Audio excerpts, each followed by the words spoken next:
All right, at this time, I want to welcome you to Focus on Liberia. I'm Anthony C. reporting. I'm reporting from Cambridge, Canada, where the Liberian Association of Canada is having its 2022 convention. So many people have come from so many places to be a part of this convention. And I have before me Mr. Francis Hinnah, who is one of the leaders here, and in fact, he will introduce himself further. Mr. Hinnah, welcome to Focus on Liberia. It's good to have you, sir. Thank you, Anthony.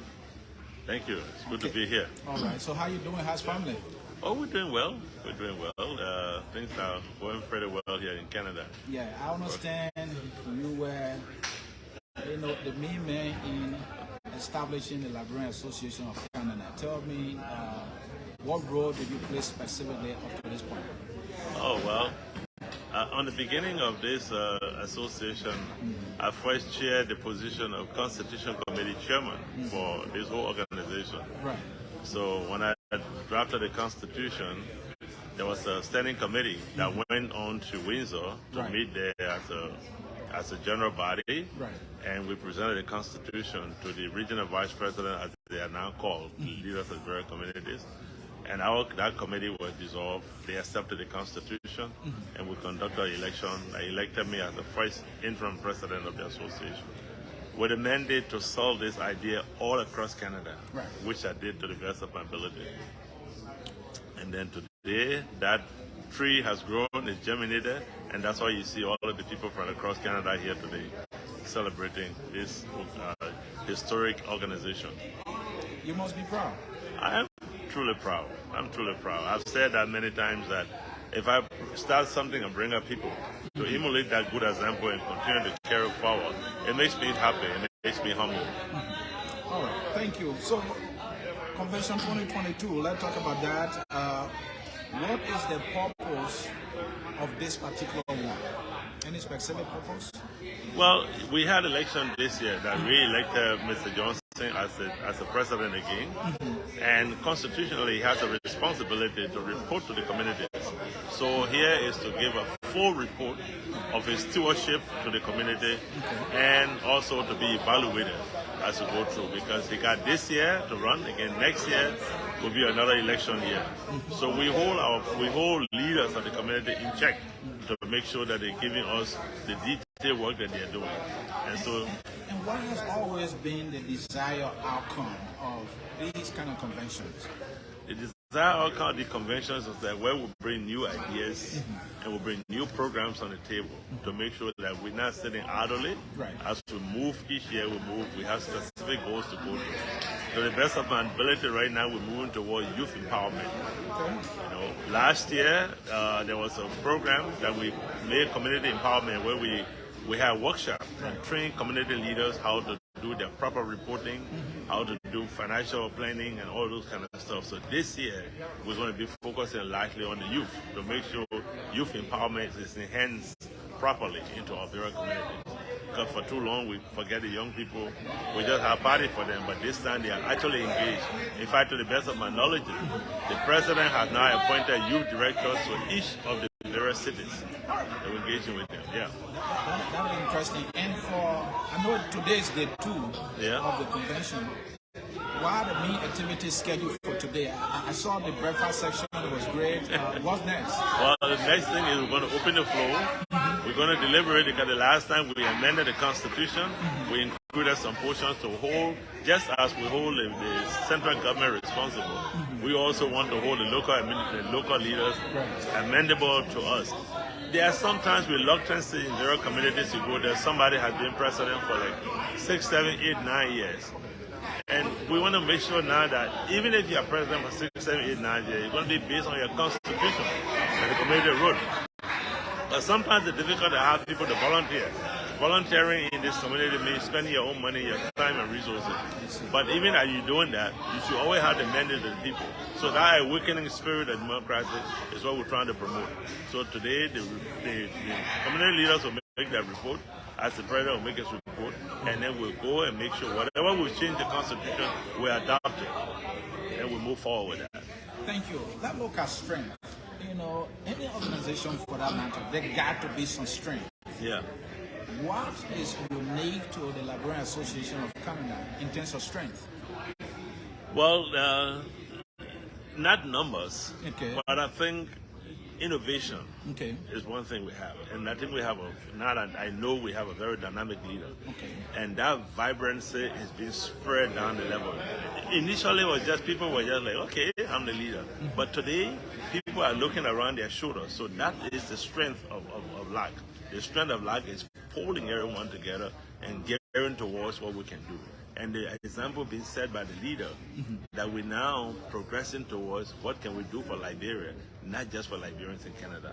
Your first answer was innovation. Yeah.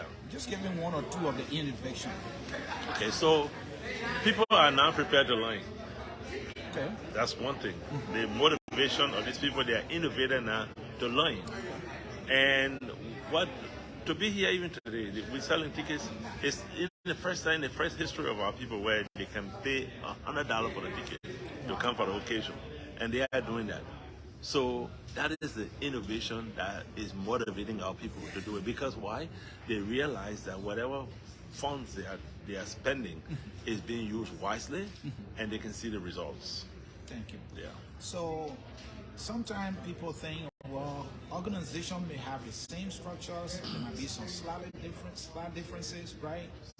What is different about the Liberian Association of Canada? I'm from the US, as you know, and we have a lot of Liberian organizations there. Yeah. You are in Canada. Is there anything different that you want to share?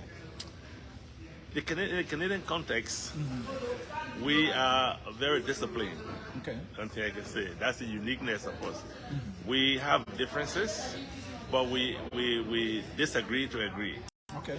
And then we are focused on projects. We're not scattered around the area. Okay. We are focused on the project. Let me just tell you now, as of now, we have selected specific holidays in a year that we celebrated as within the Southwestern Ontario context. So we celebrate the July 26th, we celebrate Valentine's Day, and we'll have our year-end Christmas party. So what we've done, I saw them sign the other day, each city will celebrate each of these days as the years go by. Right. So there will be no overlapping. So if the July 26th day for December for this year was celebrated in Hamilton, we all went to Hamilton and supported that. Next year, if it's Valentine's Day for each city, everyone is going to go there and celebrate. That's the unit that we're forging. So we're no longer like overlapping each other because we're working together. That's the difference we're doing. I know in the States, when you guys having July 26th, that you got one this way, and you all scatter around the place. Okay, that's right. Maybe your country is too big, but I think we are also almost the same size. All right. Yeah. That's good. And, you know, there are always problems. There are always issues. Conflict. Yeah. It's part of human being. Of course. Talk to me. What have been some of your issues, and how have you been able to resolve some of them? Well, we had, in fact, from the beginning of this organization, we were united as we were moving forward. There were elements within our midst that also brought some confusion, but we passed that level. I branded the name of this organization in Canada, called it the Federation of Liberian Associations in Canada, FLAC. And that federation was because it was a composition of communities all across Canada. So for the first 1 year, my job was moving from city to city because it was the birth of this organization was in Ontario. How do you convince someone in Edmonton or to be part of you? In fact, when I went to Edmonton, they said, "Oh, that's your Ontario thing." I said, "No, it's not Ontario thing." So elements within our group gathered at one point and went to work because we had a small committee about. That committee had access to the Constitution we wrote. They moved quickly. They went and registered the organization. You don't have the involvement of the whole country. You go and register for what? First thing I would say is establish a national board that you will be accountable to, and then you can go ahead. And has that been resolved now? Well, it was resolved one way or another because they took the name, they went and registered, and then we couldn't use the name anymore. But we still had an organization because by that time we have had 6 communities across Canada that have joined and paid their dues. They were full-fledged members. So they stole our name and went with the name. So we stay as our group, and then we just went for Liberian, Association of Canada. The same idea, the same structure. Now, there's a difference. We are based on community engagement. They are, when they took the flag, they went as individuals. Right. So they were individual members, and whereas here we are community members. So I'm here because I belong to the community of London, and that London community is a registered organization within the Federation. That's why it is. So there's a difference between us, even though they make a noise. Right. The current flag now, they are a composition of individuals, and LAC is a composition of communities. Yeah. That is interesting. You know, when I asked you earlier about what is different about you talk about innovation. You know, I researched your institution.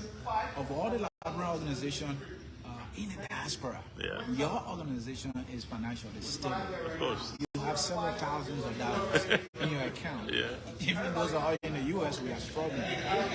So that is a big difference about you. How have you been able to do that? Well, we've taken our ideas for our community development, and we've set it up with the federal and the provincial government. And the current leadership has done that effectively. And because of the track record of the current president, who even operated his own non-for-profit organization, that credibility is there.